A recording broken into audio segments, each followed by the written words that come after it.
Panganjar. Oh, Swastiastu. Perkenalkan, nama saya Nika Eviliani, presensi 39, kelas A2 Denpasar, dengan NIM 2311031203, pendidikan guru sekolah dasar, Universitas Hindu Negeri I Gusti Bagus Supiwe. Dan perkenalkan siswa saya. Nah, di sini kita akan membuat video pembelajaran IPAS, ilmu pengetahuan alam dan sosial, bab 7 tentang daerahku kebanggaanku. Nah, sebelum kita memulai materi, ada kala baiknya kita berdoa terlebih dahulu. Nah, sekarang kita akan berdoa dulu. Berdoa dimulai. Berdoa selesai. Nah, langsung saja kita masuk ke materi yang pertama tentang daerahku kebanggaanku. Di sini kita akan membahas 3 topik pembahasan, yaitu yang pertama, seperti apa budaya daerahku, yang kedua, kondisi perekonomian daerahku, dan yang ketiga, wah ternyata daerahku luar biasa.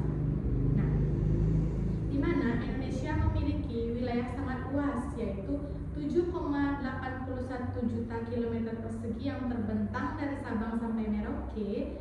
Wilayah tersebut dihuni oleh 1.340 suku bangsa tersebar di 34 provinsi lengkap dengan keragaman budayanya. Nah, untuk topik yang pertama, seperti apa budaya daerahku? Tahu nggak Adit, apa saja jenis warisan budaya yang ada di daerah Adit? Iya, itu warisan budaya sejarah yang ada di Desa Bedulu ya. Nah, di Desa Bedulu Gianyar itu ada cerminan yang sangat kaya dan mendalam, inti dari kebudayaan Bali secara keseluruhan. Namun, dengan penekanan yang kuat pada sejarah kuno, spiritualitas yang mendalam dan seni yang melekat pada kehidupan sehari-hari. Nah, sebagai salah satu pusat kerajaan Bali kuno, yaitu Kerajaan Bedulu, di mana budaya sini memiliki lapisan-lapisan yang lebih tua dan lebih murni dibandingkan beberapa daerah lain yang mungkin terpengaruh pariwisata massal. Nah, seperti yang Adit bilang tadi itu ada tradisi ngambeng sama tradisi siat sampian. Nah, di mana di Bedulu itu kehidupan spiritualnya itu sangat kental. Di mana pusat-pusat pemujaan kuno itu Bedulu adalah rumah bagi beberapa pura tertua dan paling sakral di Bali. Contohnya itu seperti ada Gua Gajah, Pura Samantiga, Pura Pustering Jagat. Lalu keberadaannya ini menandakan bahwa Bedulu dulunya adalah pusat spiritual dan keagamaan yang sangat penting. Lalu ada juga tradisi atau upacara yang terjaga, di mana masyarakat Bedulu sangat memegang teguh tradisi dan upacara keagamaan, seperti ritual dengan tata cara yang mungkin lebih kuno dan otentik. Contohnya itu di Pura Samantiga ada upacara unik seperti siat sampian yang masih dilestarikan sampai saat ini. Lalu topik yang kedua, apakah warisan-warisan budaya daerah memiliki sejarah khusus? Nah, ada di Bedulu warisan sejarah yang masih khusus, yaitu jejak kerajaan kuno, di mana Bedulu dulunya adalah Kerajaan Bedulu yang salah satu kerajaan perang Majapahit yang paling kuat, dan kisah-kisah raja-raja kuno seperti dalam Bedulu dan peninggalan arkeologis yang tersebar di wilayah ini seperti Gua Gajah, Yehulu, dan situs-situs lain, dan bagian integral dari identitas budaya, di mana masyarakat setempat bangga dengan sejarah ini dan seringkali mewariskan cerita-cerita tersebut secara turun-temurun. Dan ada juga situs arkeologi berbagai bagian di kehidupan, berbeda dengan museum kota-kota besar. Situs-situs arkeologi Bedulu seperti Gua Gajah bukanlah benda mati, melainkan bagian yang hidup dari kehidupan religius di masyarakat. Nah, mereka masih menggunakan untuk upacara dan menjadi pusat spiritual. Ini contohnya ya. Jauh sebelum bangsa asing datang ke Nusantara, masyarakat sudah terlebih dulu mengarungi lautan untuk berdagang dan melakukan kerja antar kerajaan Nusantara. Nah, di mana mereka datang dan berinteraksi dengan masyarakat setempat, bahkan ada sampai yang menikah dan menetap. Nah, ini salah satu gambar relief Candi Borobudur yang menggambarkan perjalanan laut ke daerah lain, di mana hal yang sama juga terjadi saat bangsa asing mulai berdatangan ke Nusantara.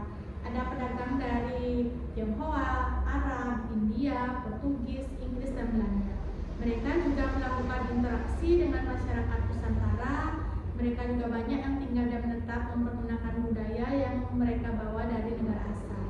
Nah, budaya-budaya tersebut lambat laun diterima oleh masyarakat setempat sehingga mempengaruhi budaya lokal dan membentuk budaya yang merupakan percampuran dari keduanya.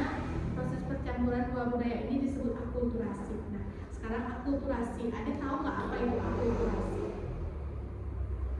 Nah, akulturasi adalah pencampuran dua kebudayaan atau lebih yang saling bertemu dan saling mempengaruhi. Nah, itu namanya akulturasi. Nah, sekarang yang kedua kita akan membahas jenis warisan budaya.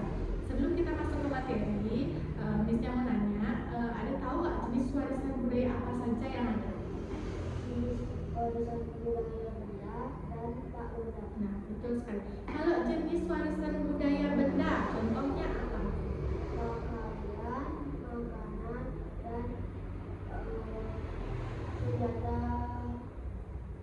senjata tradisional.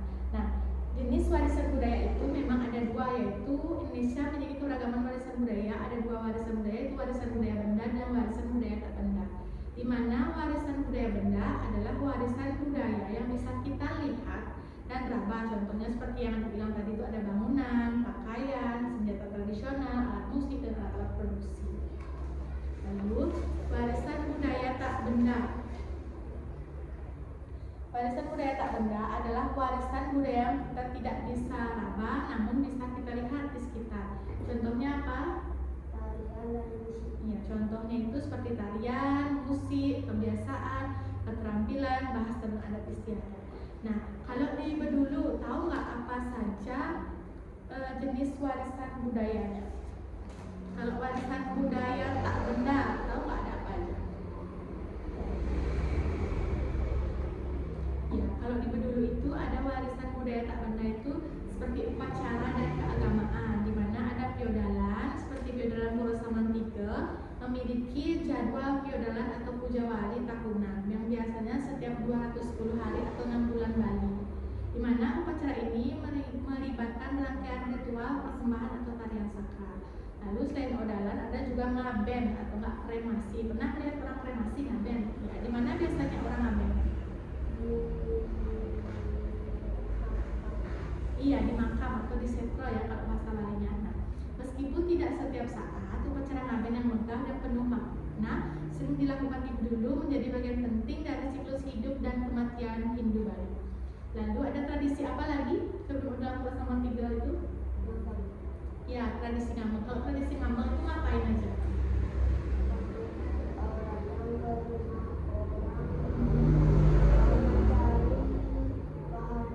Iya, datang ke rumah orang untuk mencari bahan-bahan. Biasanya dapat apa saja kalau ngambek?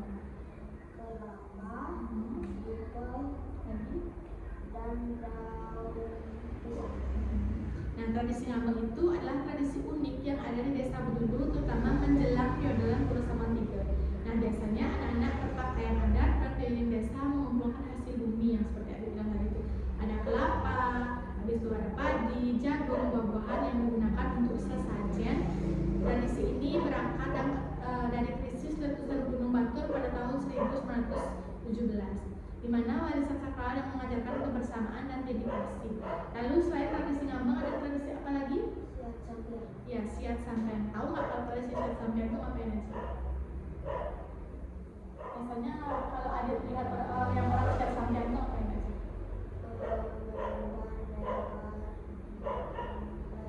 Apa namanya itu? Sampean. Ya, tradisi siat sampean itu adalah ritual unik yang hanya masih berada di Pura Samantiga. Ini adalah perang simbolis menggunakan janur sampean sebagai senjata, melambangkan perjuangan melawan kejahatan, memohon ketenangan. Ya, ini adalah salah satu contoh video tradisi ngambek. Jadi pernah melakukan tradisi ngambek di mana saja?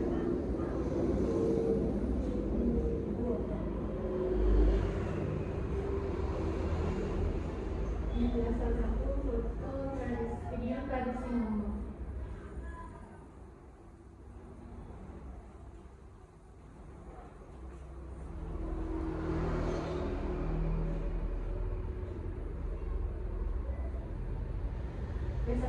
ngambang di jam berapa?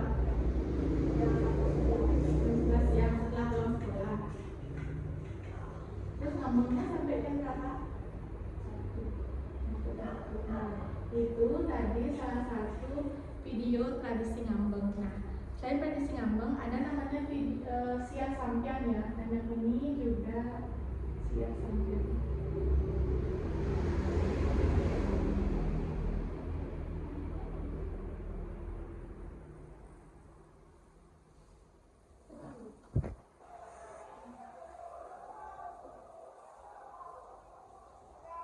Ini tradisi siang sampian yang biasanya diadakan dalam bersama budaya.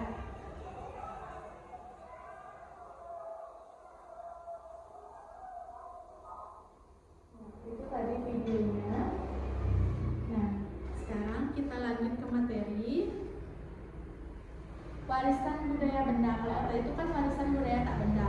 Kalau warisan budaya benda itu ada gua gajah, contohnya, di mana di gua itu ada candi dan relief wajah raksasa. Pernah melihat ke dalam gua itu? Ya, di dalam gua yang masuk ke gua gajah itu, yang di gua itu. Terus ada Yeh Hulu, pernah ke Yeh Hulu? Yeh Hulu itu ada apa saja? Ya, ada ukiran-ukiran di mana berupa relief atau tebing yang diukir pada atas dinding padas yang menggambarkan kehidupan sehari-hari masyarakat kuno. Lalu kalau di Pulau Samantigo ada apa dia? Ada apa dia kalau di Pulau Samantigo?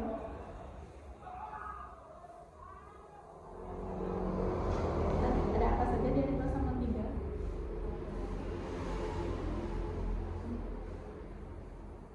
Di sana ada kayangan cagar yang mewah yang memiliki 7 halaman. Begitu sama juga. Lalu kalau di Museum Gedung Arca, pernah ke Museum Purbakala yang di sini? Kalau di Museum Purbakala itu menyimpan koleksi benda-benda arkeologi masa sejarah hingga Hindu Buddha seperti arca, prasasti, perunggu yang ditemukan di Bali merupakan gambar lengkap tentang peradaban kuno. Ya. Lalu yang ketiga, cara menjaga warisan budaya. Nah, kalau tidak kita yang menjaga, gimana akan warisan budayanya itu akan apa dia? Hilang. Ya akan rusak, akan hilang. Lalu bagaimana cara kita menjaganya?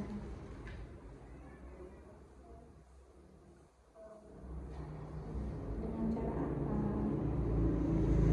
Dengan cara merawat dengan baik, melakukan pemugaran. Nah, ini salah satu contohnya itu pemugaran Borobudur. Tahu itu pemugaran Borobudur? Pemugaran tahu itu apa? Tahu nggak? Pemugaran itu usaha memperbaiki kembali. Nah, itu contohnya ini gambar Candi Borobudur, di mana Borobudur itu dibangun pada abad ke-8, yaitu pada masa kerajaan Mataram kuno. Kemudian candi ini ditemukan oleh St. Thomas Sampol Raffles pada abad ke-19 dalam keadaan rusak parah. Nah, Candi Borobudur ini dibersihkan sebelum akhirnya dilakukan pemugaran pada tahun 1907. Lalu Candi Borobudur ini kokoh berdiri sampai ratusan tahun ke depan. Pada tahun 1991 UNESCO menempatkan Candi Borobudur sebagai situs warisan dunia yang berasal dari Indonesia. Dan Candi Borobudur ini ada gambar apa tahu? Ya, Pancasila. Pernah ikut Pancasila? Di mana ikut Pancasila? Ngapain kalau disuruh Pancasila itu ngapain aja? Belajar bela diri. Pancasila juga merupakan seni bela diri tradisional, di mana dari berbagai suku Indonesia dan tersebar melalui kesenian Melayu, Nusantara dan Kepulauannya kalah dari bela diri yang berasal dari negara lain. Contohnya seperti karate dan taekwondo.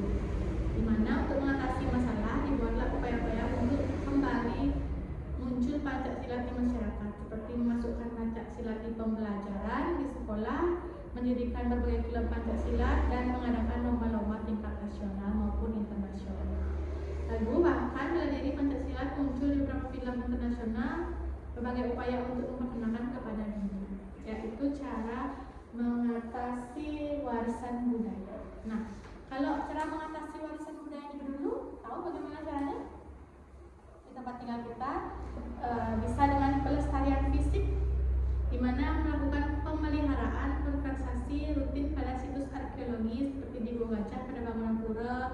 membersihkan kerusakannya, lalu pengamanan yang ketat, dan penting juga mengelola lingkungan dari situs dan penataan ruang bangun tidak merusak warisan yang ada. Lalu juga ada dengan cara partisipasi komunitas dan kesadaran masyarakat, misalnya itu gotong royong, yang nyampah, itu pernah tidak namanya cara menjaga warisan budaya. Lalu memberikan edukasi kepada pengunjung bahwa pentingnya menghormati budaya setempat. Ya. Nah, untuk materi yang kedua, sekarang topik yang kedua, kondisi perekonomian di daerahku. Nah, apa saja bentuk aktivitas perekonomian di daerahku? Kalau misalnya di Bedulu ada apa saja jenis perekonomiannya? Pariwisata, pedagang, dan pertanian. Ada pariwisata, pertanian, pedagang. Nah, apa saja aktivitas andalan di daerahku? Lalu apa yang bisa dilakukan untuk meningkatkan kondisi perekonomian di daerahku? Nah, langsung saja kita masuk ke topik yang pertama, itu apa saja bentuk perekonomian di daerahku. Nah, di Bedulu itu ada namanya pariwisata atau jasa pendukung yang seperti Adik bilang tadi itu, di mana ada pengelolaan pariwisata seperti Go Gajah yang didukung oleh akomodasi seperti homestay, kuliner, toko, seni, souvenir, dan wisata berbagai komunitas yang menawarkan pengalaman budaya otentik. Dan ada juga pertanian. Nah, di sini di Bedulu masih adanya pertanian padi, di mana masih dominan berkat sistem subak. Jadi itu ada pertanian komoditas seperti sayuran atau buah-buahan dan peternakan skala kecil. Lalu yang keempat ada perdagangan dan jasa lainnya, di mana termasuk warung toko lontong, jasa transportasi, sopir atau ojek, penyedia jasa umum seperti tukang jahit dan sebagai penduduk sektor keuangan dan pegawai negeri atau swasta. Lalu ini ada contohnya aktivitas ekonomi masyarakat, di mana aktivitas ekonomi masyarakat itu sangat beragam. Ada apa tadi? Pertanian, perkebunan, perikanan, peternakan, perdagangan jasa, pertambangan, dan perindustrian. Nah, ada juga yang bekerja di perkantoran seperti bank, sawah, ladang, dan tempat-tempat perbelanjaan, pabrik, pelabuhan, dan tempat lainnya. Ini salah satu contohnya orang ini ya, pertanian ya. Lalu ini contohnya beragam.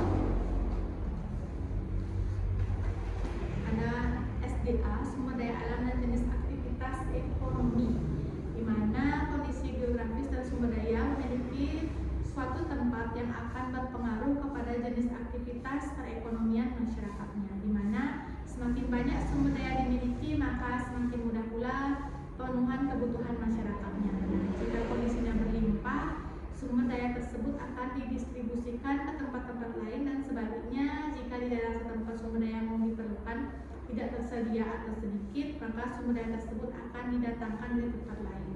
Nah, dengan demikian semua kebutuhan masyarakat setempat akan terpenuhi. Jadi saat suatu barang kebutuhannya masyarakat dapat diproduksi di daerah sendiri menggunakan sumber daya alam yang ada, maka barang tersebut dapat dikatakan sebagai barang asli atau barang khas di daerah tersebut. Jika produksinya memiliki kualitas unggul, maka menjadi produk kebanggaan daerah. Nah, sama seperti kita berada di Gianyar, apa produk khas yang ada di Gianyar? Makanan misalnya apa? Makanan yang khas yang ada di Gianyar. Nah, ada tahu makanan khas di Bali ada apa aja? Betutu lagi. Iya, lagi makanannya apa aja? Ada betutu lagi, sate lilit. Yang biasa kita makan apa namanya? Babi apa? Ya, babi guling. Kalau itu kan tentang makanan. Kalau tentang pakaian, kalau misalnya kita jalan-jalan ke pasar seni Sukawati, apa itu pakaian khas yang dijual di pasarnya? Iya, baju barong. Berarti kalau kita beli baju barong biasanya beli di mana? Ya, itu artinya barang khas daerah tersebut. Ya. Lalu untuk di daerah Bedulu, jenis perekonomian andalannya ada pariwisata, yaitu seperti ke Go Gajah, Pura Saman 3, Yekulu, Museum Gedong Arca. Ya, itu perekonomian andalan di Desa Bedulu. Lalu di sini juga ada faktor pendukung kondisi perekonomian daerah. Nah, selain kondisi geografis dan kesediaan sumber daya, ada faktor lain pendukung kondisi perekonomian di suatu daerah. Seperti contoh berita ini, ada bangunan jembatan dan jalan, infrastruktur. Itu contoh yang pertama, bisa dilihat pada gambarnya. Kalau infrastruktur tahu nggak apa saja? Bangunan jembatan atau jalan yang dapat memudahkan aktivitas manusia. Iya, infrastruktur itu ada bangunan, jembatan atau jalan yang dapat mempermudah aktivitas manusia. Lalu dari infrastruktur ada teknologi. Kalau teknologi itu para petani, nih contohnya seperti ini yang di Purbalingga. Selain teknologi ada juga sumber daya manusia. Ini bisa dilihat pada gambarnya ya. Lalu untuk meningkatkan ekonomi di Bedulu yang seperti yang tempat kita tinggal ini, bagaimana caranya? Nah, caranya dengan mengembangkan pariwisata berbasis sejarah, di mana sebagai desa Bedulu dengan narasi dini yang museum lokal menawarkan misalnya paket wisata edukasi termasuk tur sejarah bersama pemandu lokal dan pemandu budaya.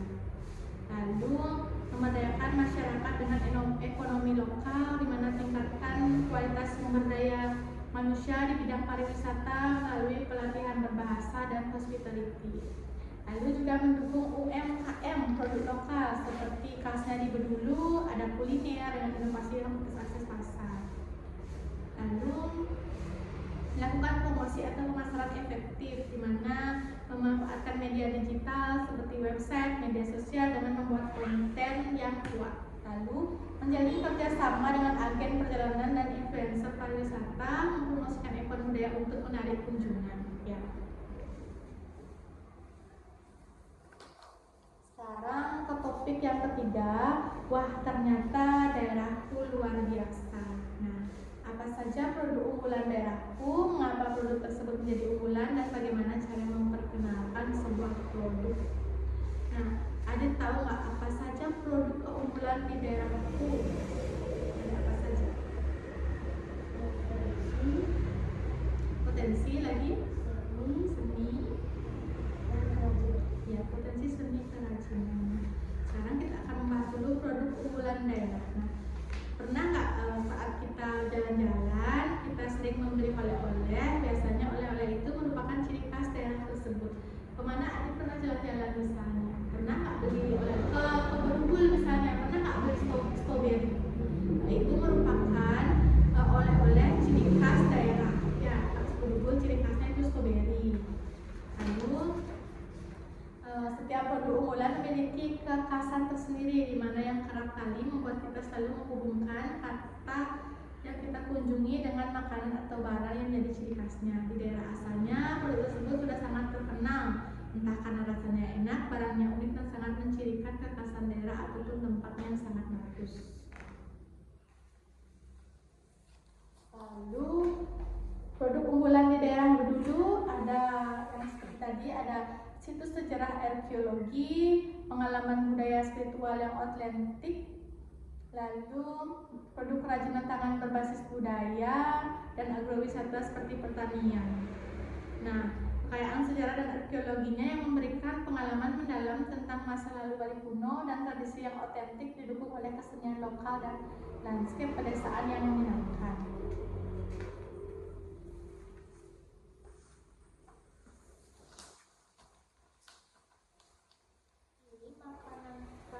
Nah, produk Indonesia yang mendunia. Nah, tahu nggak makanan apa ini? Rendang. Iya, rendang. Ternyata makanan khas Minangkabau ini tidak hanya terkenal di seluruh Indonesia, tapi juga dikenal dengan banyak negara di dunia.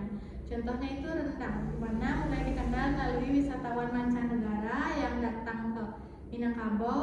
Melalui mereka rendang mulai dikenal di luar negeri, bahkan rendang pun akhirnya dinobatkan sebagai salah satu makanan terenak di dunia versi CNN. Lalu selain rendang ini ada apa? Gamelan. Ya, ada gamelan. Ternyata sekumpulan alat musik tradisional ini sudah dikenal luas di Di seluruh dunia banyak orang asing yang khusus datang dan belajar memainkan gamelan, bahkan gamelan juga dipelajari di sekolah-sekolah, universitas-universitas di luar negeri. Alat musik ini juga menjadi salah satu kuliah yang diajarkan pada mahasiswanya seperti University Sydney di Australia. Nah,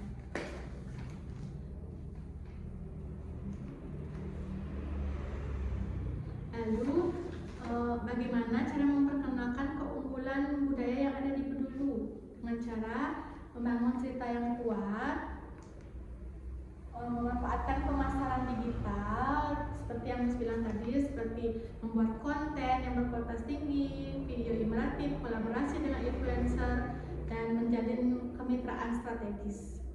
Lalu mengembangkan wisata edukasi atau pengalaman, partisipasi event dan festival. Nah, melalui strategi ini dimana mungkin bisa Bedulu dapat menarik wisatawan yang menghargai sejarah keaslian budaya sekaligus mendukung ekonomi lokal secara berkelanjutan. Nah, karena materi kita sudah selesai, jadi dibacakan kesimpulan materi yang kita ambil. Itu daerahku kebanggaanku, di mana di Bedulu di Gianyar adalah permata yang luar biasa yang patut dibanggakan, kaya dan budaya, sejarah, potensi ekonomi dan istimewa.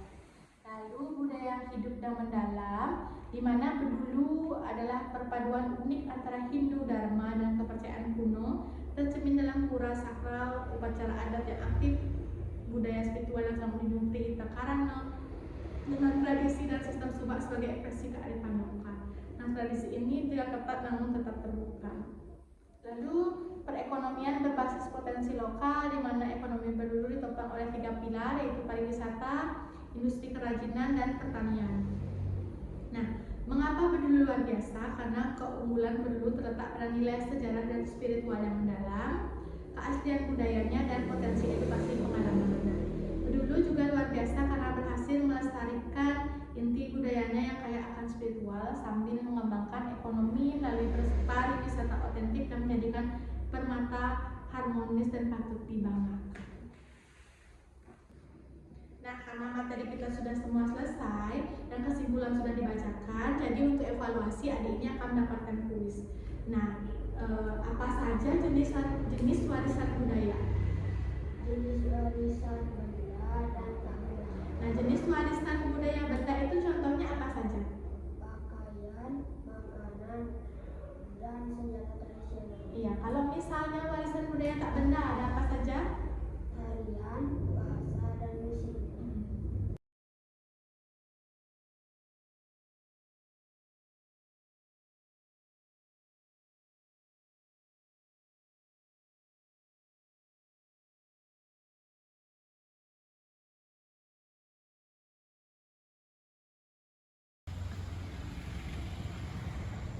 Nah, Radit ini adalah salah satu karya wisata sejarah yang ada di Desa Bedulu, di mana tempatnya di Pura Saman 3, di mana di Pura Saman 3 ini terdapat 7 halaman.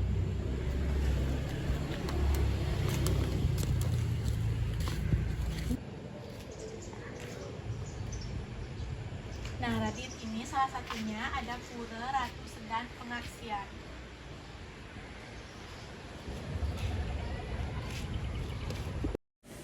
Pura Samuan III adalah pura kuno di Bedulu, Gianyar, tempat pertemuan 3 aliran keagamaan di Bali pada abad ke-10 untuk menyatukan ajaran. Nah, pura ini punya nilai sejarah dan spiritual sebagai simbol keharmonisan.